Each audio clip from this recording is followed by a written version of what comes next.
right, welcome back to Rover53 channel. Today we're going to be doing something a little bit different than working on cars.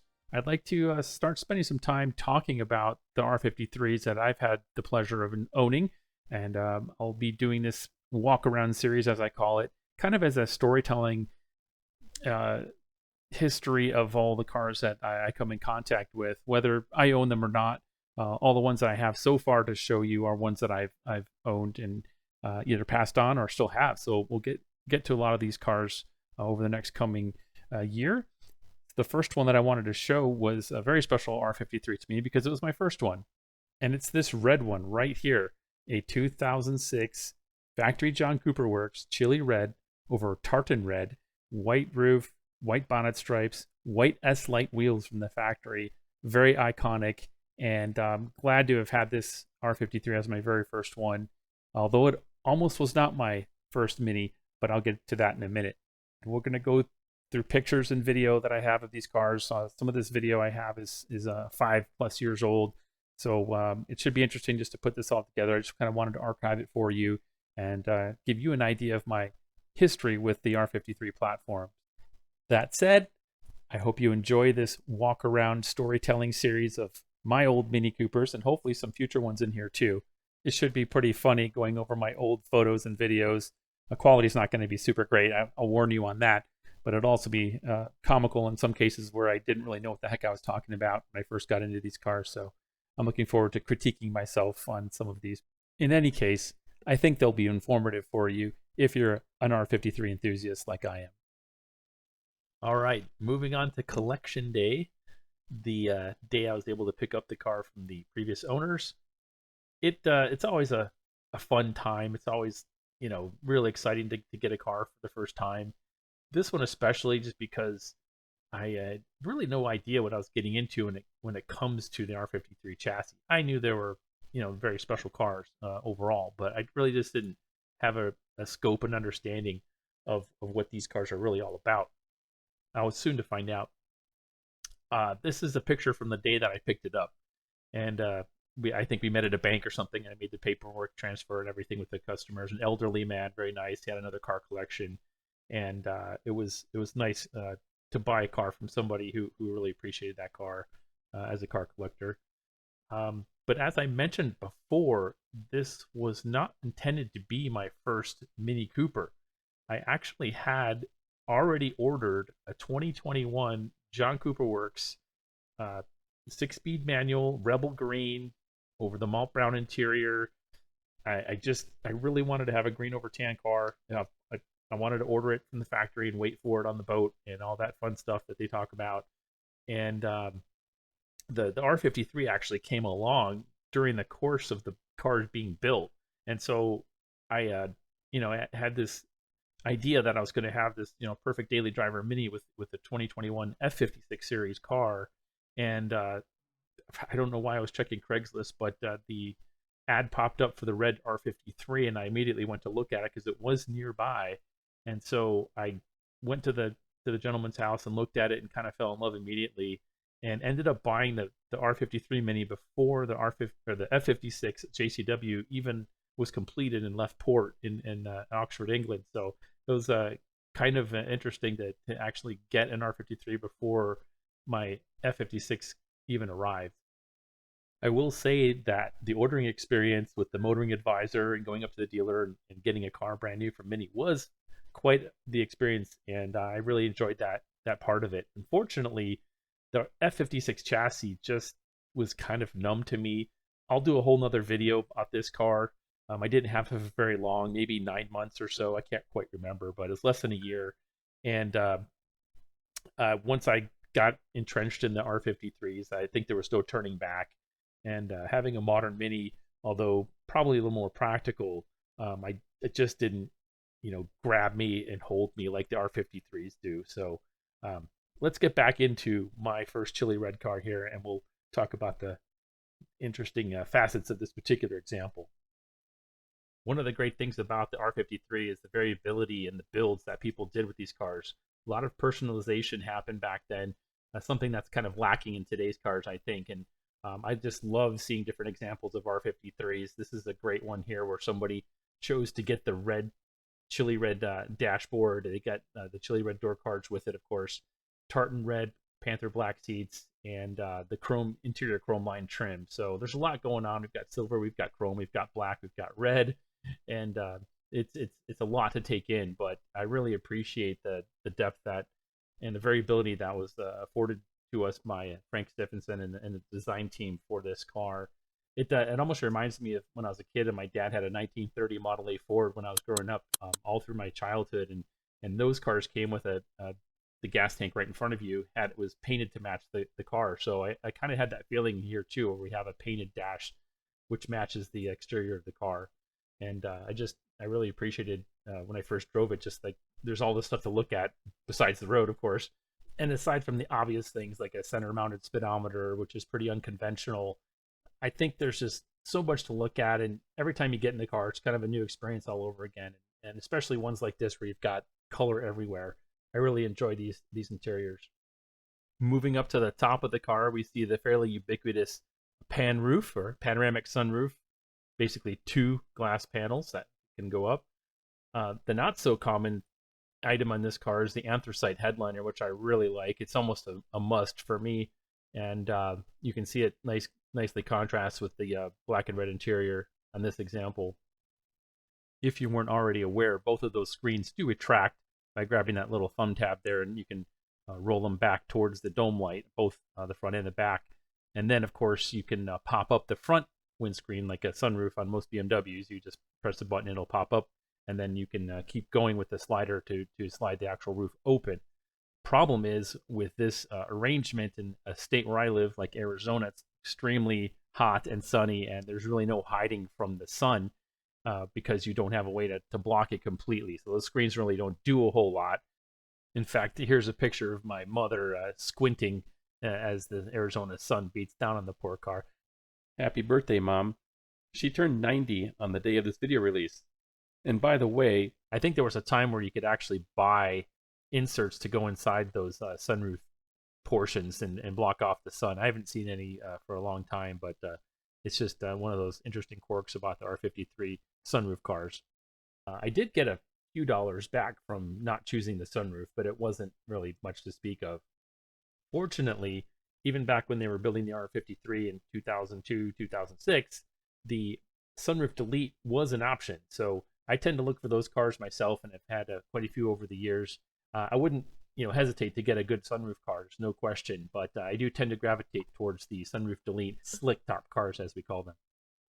Aside from some minor cosmetic modifications that the previous owner did, such as these Chinese knockoff black plastic aero grills and the obvious flying checkers on the side of the car, there really wasn't much to speak of on the mods, which I appreciate.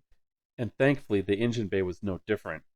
We do see a blue painted S on the intercooler cover there, but aside from that, the first thing that pops out in my mind is that expansion tank bottle has been replaced, which is a good thing. Somebody's been doing some service on the car, but we'll do a buyer's guide video on that kind of stuff later. So very clean. When I purchased the car, it was fantastic. I don't tend to see this sort of thing from sellers when I look at these cars. I'm having some history under my belt now, so it was nice to have a first example here in my collection that was really well kept and clean. I believe this was a 76,000 mile car when I got it, and if I remember correctly, the original owner also ordered this car at Mini of Scottsdale, Arizona, just like my 2021 JCW.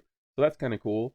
And this car is a factory John Cooper Works, being 2006. Now, we'll get to another car that I had that was a 2006 that was not a factory John Cooper Works, was a dealer installed car, but we'll talk about that later in a different episode.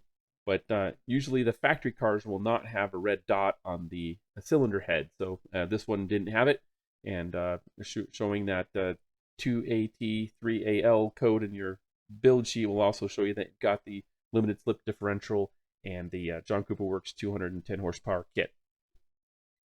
Of course, if all of the previous owners of the car were nice enough to pass along the window sticker with the car, it's nice as a reference piece to see what the car was originally ordered with.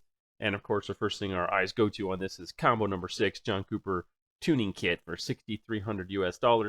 And that's a lot of money, considering 2006 car cost was $20,600. So it's a pretty significant chunk of the total car cost just wrapped up in the John Cooper kit. But remember, you are getting a lot of components with that kit. You've got the supercharger pulley, custom 11.3% roughly. You've got special Kohler spark plugs. You've got the ECU tune, the full exhaust system, John Cooper Works intercooler cover in silver, the John Cooper Works airbox, which is completely different than the factory stock airbox. Of course, let's not forget the modified cylinder head, which was opened up a little bit to get better performance and match better with the other components in the John Cooper Works kit. So overall, it's a very comprehensive package that you got for the $6,300. And just for fun, here's a shot of Mike Cooper, who was running the John Cooper Works garage at the time, son of the famous John Cooper, of course.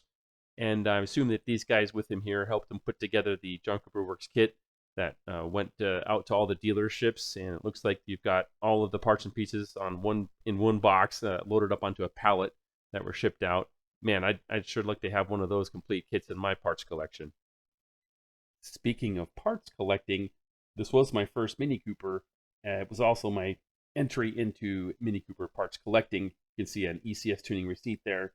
This car needed a few things I wanted to get touched up, and that included the rear boot lid handle and the hood scoop, which were painted chili red. And unfortunately, in the sun, the plastic painted parts just don't hold up very well. Red's a tough color, as everyone knows, and it gets a little bit milky and just doesn't match the rest of the steel painted parts as well.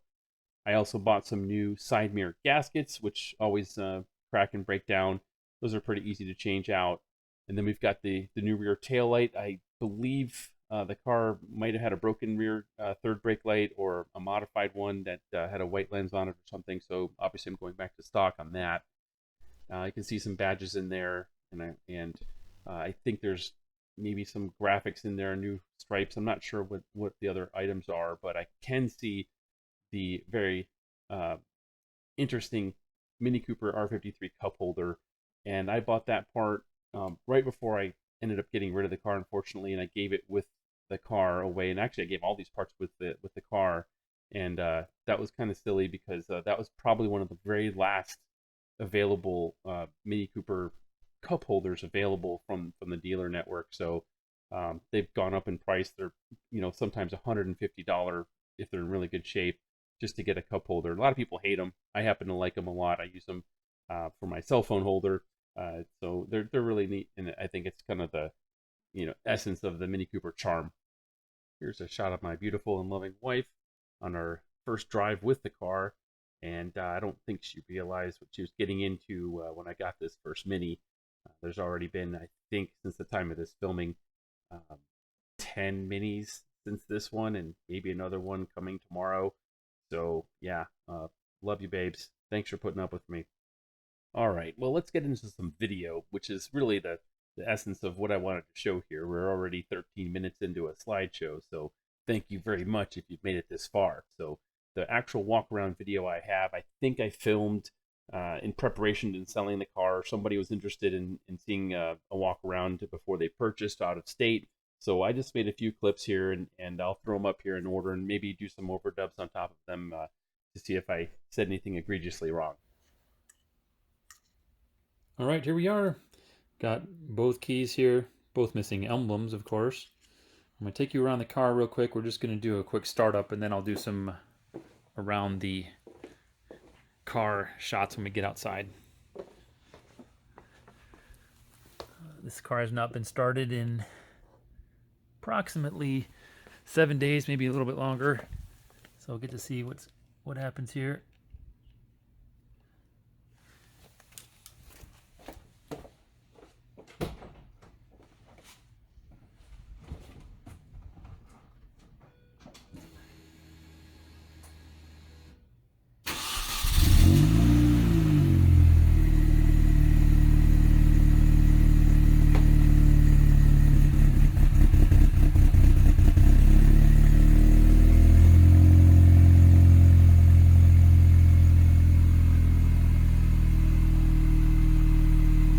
Bad. It smells a little rich, but no smoke or anything. Let's go take a look at the dash.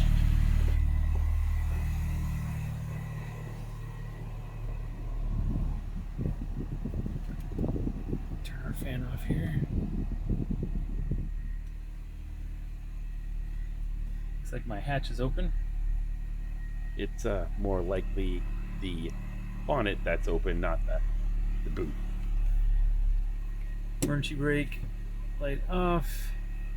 Seatbelt light and hatch light. And mileage.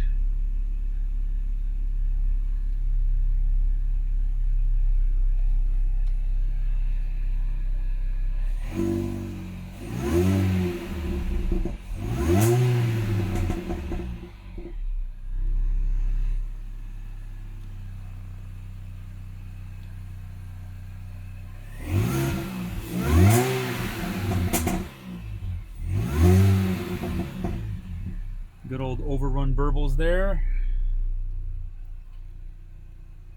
I think you can see why I And they go ordered make sure that a new cup hatch holder. closes. As you can see, all the tines that are properly. broken off on that cup holder right there.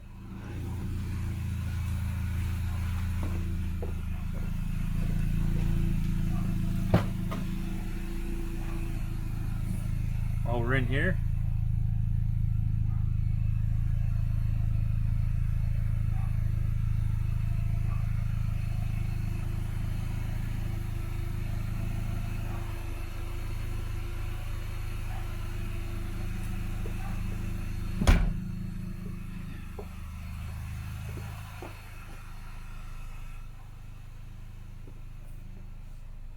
maybe that. Oh, it's the hood. It's the hood latch. Well, while we've got the engine running, let's take a look at the hood. Told you so. And any noises we might have in here. Sounds actually very nice.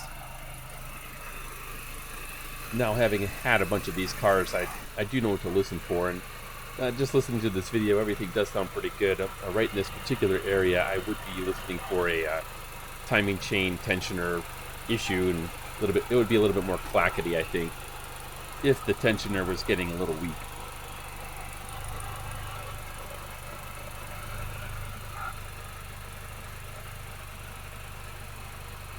Bulging towers shock towers appear to be present here. I'm not exactly what to sort of look for here, but looks fairly normal to me. I heard that those can be a problem. They do look okay here, although the hardware's not correct and there's something going on with those weird caps. The suspension has been overhauled, as noted on the paperwork I have. New expansion tank looks like. That'd be a lot more yellow if it was original. Looks like it still has some of the original foam around the radiator. That's pretty impressive.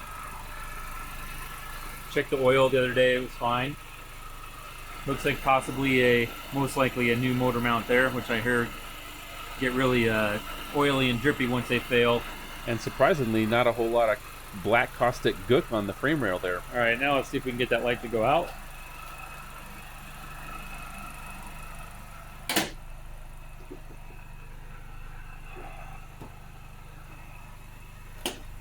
All right, both latched. Even to this day, I don't slam my hoods anymore. I just use the headlights to push down on each side. And that light is now out. Shocker. Almost want to go for a drive. Let's see if we can get that seatbelt light to go out when clicked. There it goes. The day was full of miracles.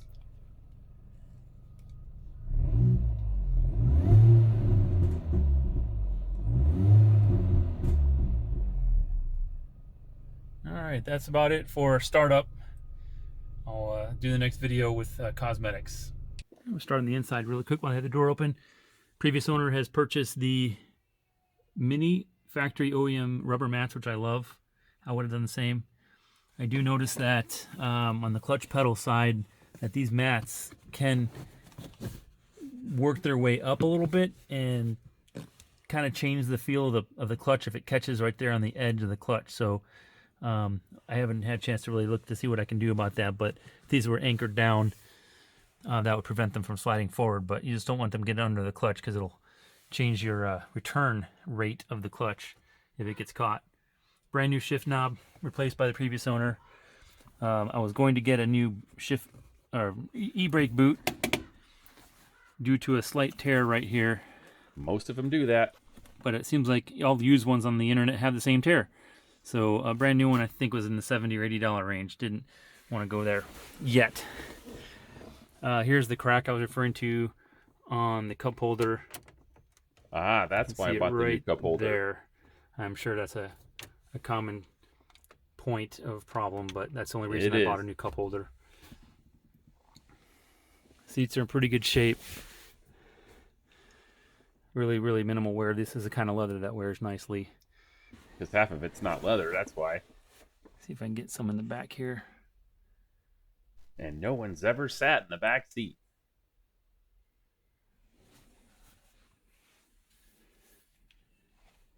And of course our sunshades. Retracts. Clicks.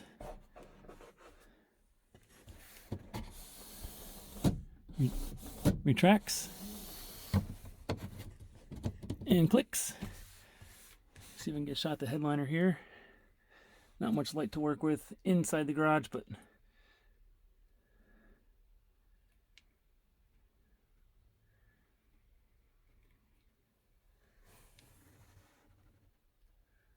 don't see any evidence of sagging whatsoever.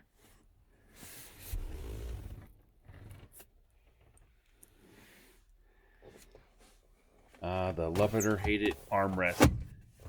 Sometimes I like them, but you drive a car without them for a while, and then you go back to one of your cars that does have it. It's kind of annoying, I have to say. Checkered cup holder. Get rid of that garbage. And there's your switches. Fog lights. Bumper mounted fog lights. Windows, DSC, locks, and a blank spot for another switch. That would be the rear fog light. Steering wheel's in good shape. Haven't detailed the car, haven't cleaned it, washed it, anything yet. Looks like no harm in card and sound in this one. All right, let's move on to the outside. I'm just going to move the car to the outside now, just to prove that it moves under its own power.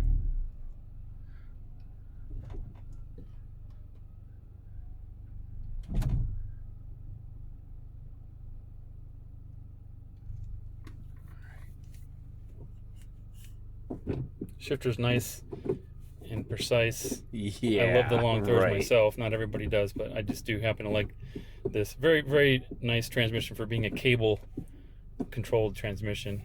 I do still agree with that. I do still like the long throws, I have to say. Okay, you're going to continue on the cosmetic flaws.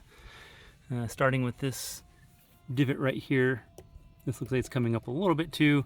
If you ever find the John Cooper Works sills, I would change those out in a heartbeat, but they're in pretty good shape, honestly. Just a little bit of a dent right there. Women with their high heels, I guess. No egregious scuffs on the tread plate there. A little bit of a mar on the speaker grill right there. Ah, COVID mask. Must be 2021. I don't know what it is, Okay, let's but start on this. I love side of the car. hollow resonating slamming of a Mini Looking Cooper at door. this scratch here, if you can see it. Maybe sunlight isn't the best way to see this stuff, but there is a scratch here. Most of these cars are going to be pretty, I don't say beat up, but there's going to be a lot of paint defects you'll have to deal with when you get a 20-year-old car like this. I've gotten quite a few that were supposed to be really, really nice cars, but then you start washing them and getting really down and dirty with the paint, and they're not really as nice as you thought they were when you first bought them. I'm not picking it up at all. Well, let's see if we can find some other things. I know there's a slight door ding on this panel here, right about this area.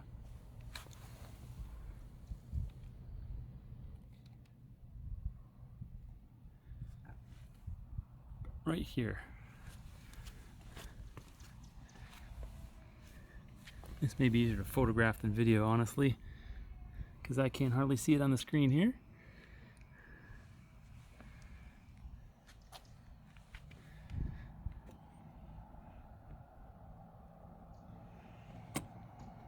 Definitely could use a paint correction just to get rid of the swirls. That would make it really nice. Taillights. I think they've been polished, possibly replaced. I don't know. They look really, really nice. What about the missing bulbs? Nicer than the headlights do, as far as polishing goes. Here's the offending boot lid cover that has, I think somebody tried to polish it, maybe burned through a little clear coat. That's why I bought the new one. And there's the Mini badge condition. A lot better than most of the ones I've seen, even on Bring a Trailer. I don't know if you can see that. I think you can see the clear coat burned through. It's just the paint on the plastic just turns a little milky as compared to the rest. Moving on to the bumper crazing. See if I can get the light on that just right. I'm looking for lines right along here. Because there's always some jerk who puts their grocery bags on their tailgate as they're putting them in their car. Because I do think that this bumper got hit right about here on the seam, and when it did, it just flexed it enough to split the paint on the top edge here. Hopefully you can see some of that. We call that crazing. But the dent, I can only really feel it. I can't see it. Man, this one really needs a rear fog light, in my opinion. Okay, moving up here, I think we'll be able to get a good shot because there's some shadow on this crease. This is probably one of the worst two dents on the car. This is the vertical one I mentioned. That one is pretty bad. I don't like that. Everybody's told me that should be able to be pulled out by a PDR guy. Maybe a really good PDR guy. It's a crease. Most of the time I don't even notice it, but in the right shadow you can definitely see that it's visible there. Okay, moving to this side of the car body wise. Looking down the line here. Nothing on that panel. Door looks really nice on this side. Not seeing anything jump out at me whatsoever. A little scratch. I can pick it up with my fingernail here. I'm not sure if it's surface. Yep, it's just surface. I haven't washed the car yet. I do have intents to change out these gaskets. As you can see, the gasket's only partially there just because the rubber has broken away on both sides. So I'd like to get that changed out. It's easy enough to do. Moving to this quarter panel in the wing. Nothing of note here. Oh, sorry for the camera there. And moving on to the hood. A little bit of a foil, chrome foil. Blem right there is kind of buckling. A couple of blems on the chrome ring. I hate that when that Obviously chrome bubbles like if that. you really wanted to. I Really think these annoying. rings come off and are replaceable separately from the lights, thankfully. Like I said, the lights are in pretty good shape. I would polish them a little bit more professionally, like make sure to get around the edges better, but they are acceptable. Front bumper. And the nasty Chinese knockoff aero grill. We got kind of a long elongated scratch here, like they touched up the paint on both ends. Another one here, a divot of some sort right there. You can definitely feel that one.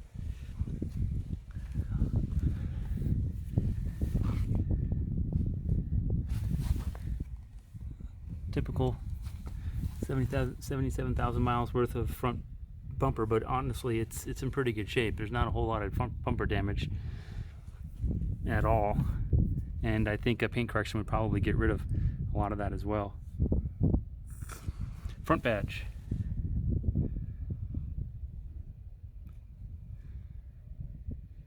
And the discolored front scoop. I don't know how much of that you can tell on the camera because it's all bleaching together, but all right, the next and second worst blem is right here. This is the crease I was telling you about. If you follow your hand from here down, it just follows that crease, so you can see the way that's dented, a linear dent, not a circular one. This car must have gotten in a fight with a samurai warrior. But again, I think that's fixable as well. I don't know, these stripes seem like they're from the same kit, but the stripe has a nice rounded edge here, whereas this one was just cut off with a razor. Hopefully not on the car, but it's just a little different. Clearly aftermarket replacements. In that regard. Here's some of the paint clear coat issues I noticed here, and then definitely won't be able to see it in this light, I don't think, but there's another one underneath this stripe, bonnet stripe, that probably is in the same vein as these. And now you know why they replaced the stripes. That's generally how the hood's looking, though. Fairly good, just minor cosmetic stuff. Here's a little bit more clear coat. I think some of that might come out with paint correction. It's just clear coat stress, I would call it.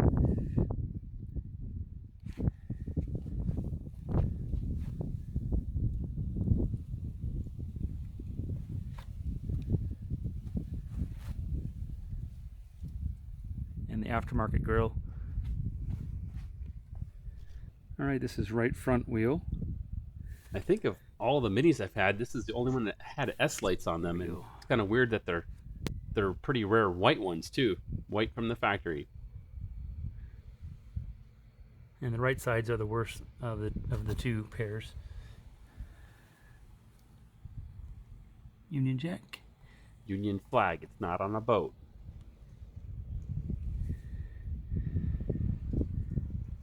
I mean, you can see scratches and people polishing the wheels over time. I was going to replace these wheels altogether, so I wasn't terribly concerned, but they're actually in pretty good shape. I think they'll clean up very, very nicely. And let's see if we can get your John Cooper Works brake label in there. You can see it. Tires are in good shape. Probably the better pair of the two on the front. I think Barums are on the rear, and these are BF Goodrich on the front. It's so annoying to get a car with mismatched tires. It just shows laziness. Let's move on to the right rear.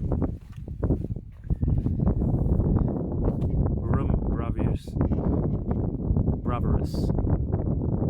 I've had these in other cars before. They're mediocre at best. 2015 date on this one. I think the fronts are 2017, if I recall.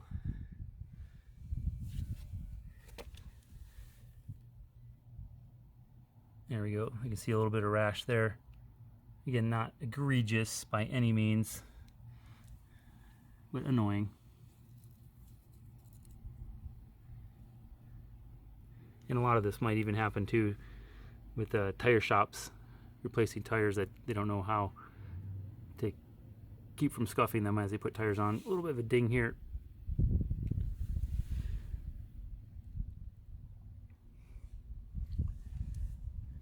Better than daily driver grade, I can tell you that. All right, let's try the left side here.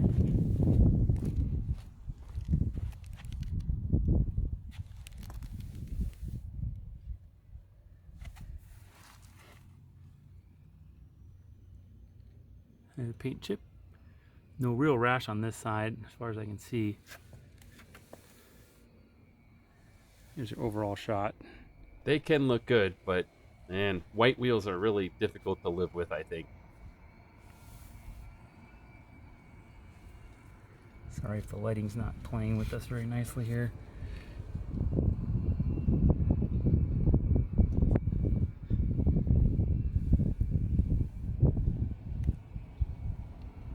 And front left. I appreciated having the stock tire size on these, the 205s, 205/45s. I know a lot of people go to the 215s, but I just stick with the 205s. I like those the best and the best ride on my cars, at least for the 17-inch mini wheel options.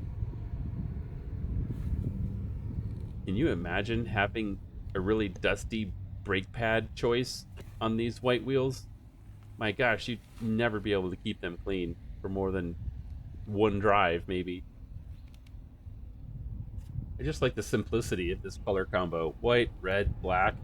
It's really sporty and just iconic, like I said earlier. Great looking Mini. A nice M3 in the background there. I don't know whose that is. Focus. Eyes on the prize here.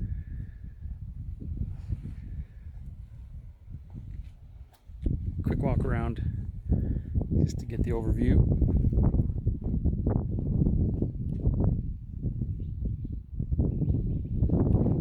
Let's get a roof shot here.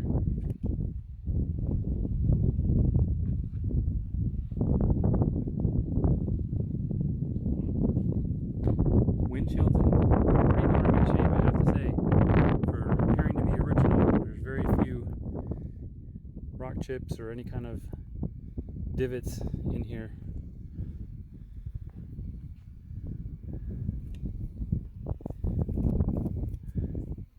Blades seem to be pretty good shape. Wouldn't last probably another season here in Arizona, but they're good enough right now. Oh yeah, and the other, I can show you the weathering on this. Very common here in Arizona for those gutters to get their black coating burned off. There you can see a little bit of the silver showing through, but it's not bad, and that's really the only spot I saw it.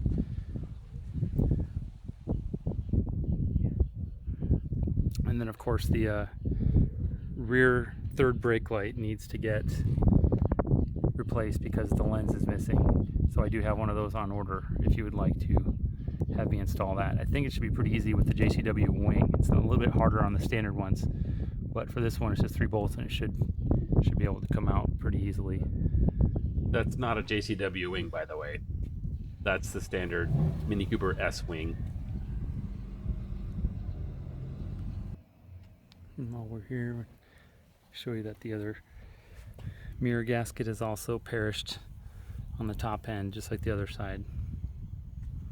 It's one of those BMW rubbers that get really tacky and nasty, so it's always good to replace those things. Good factory tint on this car too. I believe this is original tint, and it's a good transmission. I think probably 35 or 25. Probably 25 in the back and 35 in the front. It's my guess. Looks the same to me, whatever the transmission level is. All right, so that's all the video I have on the car that I had from 5 years ago now. But I did want to show a few photos that I got from subsequent owners. One in particular that was nice enough to stay in touch with me and give me updates on how he was modifying the car. That said, as you're aware, I'm a big OEM fan, originality fan, and these photos here show a car that's been, well, just to say modified in the nicest possible way. A little bit overdone for my taste, but not my car anymore, so can't really say a whole lot. I just, happy they enjoyed the car and really put a lot of time and effort into it and made it their own. And that's what minis are all about. So anyways, thanks for joining me on this first Rover 5.3 walk-around video of the 2006 Chili Red S JCW car, my first Mini. We've got a lot more cars to showcase and a lot more DIY, so be sure to share, like, and subscribe. We'll see you in the next one.